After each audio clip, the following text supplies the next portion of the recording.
হে everyone, good morning. আমার নতুন একটা মিনি ভ্লগে তোমাদের সবাইকে স্বাগত।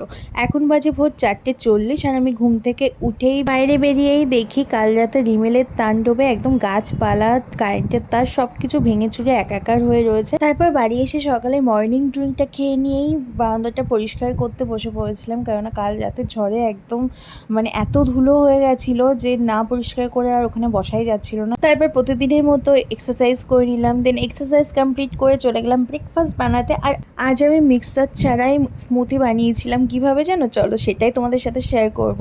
ঝড় হবে জেনে কদিন কারেন্ট থাকবে না থাকবে সেই সব কথা ভেবে চিন্তেই আমি আগে থেকে ওটস কিছুটা ব্লেন্ড করে রেখেছিলাম। তো সেটাই আমি দুধের মধ্যে ভালো করে গুলে নিয়ে তার মধ্যে কিছুটা ড্রাই ফ্রুটস গুঁড়ো করে নিয়ে তার মধ্যে দিয়ে দিলে একদম রেডি হয়ে গেল। ব্যাস, তারপর ফ্রেশ হয়ে এসে বেসিক স্কিন কেয়ারটা করে বসে পড়েছিলাম আজকে রিভার্স করতে। তারপর বেশ কিছুক্ষণ রিভার্স করে লাঞ্চ করে দুপুরে রেস্ট নিয়ে নিয়েছিলাম। তারপর সন্ধ্যাবেলা উঠে দেখি মা এরকম মুড়ি মাখা করেছিল, তার সাথে ছিল গরম গরম চা। বৃষ্টির দিনে সন্ধ্যাবেলা এখন গরম গরম চা আর তার সাথে মুড়ি মাখা হলে সন্ধ্যাবেলাটা কিন্তু একদম জমে যায়। কি বলো তোমরা? আজ এই পর্যন্তই। ভিডিওটা কেমন লাগলো অবশ্যই জানিও। থ্যাঙ্কস ফর ওয়াচিং আর ফলো ফর মোর। বাই।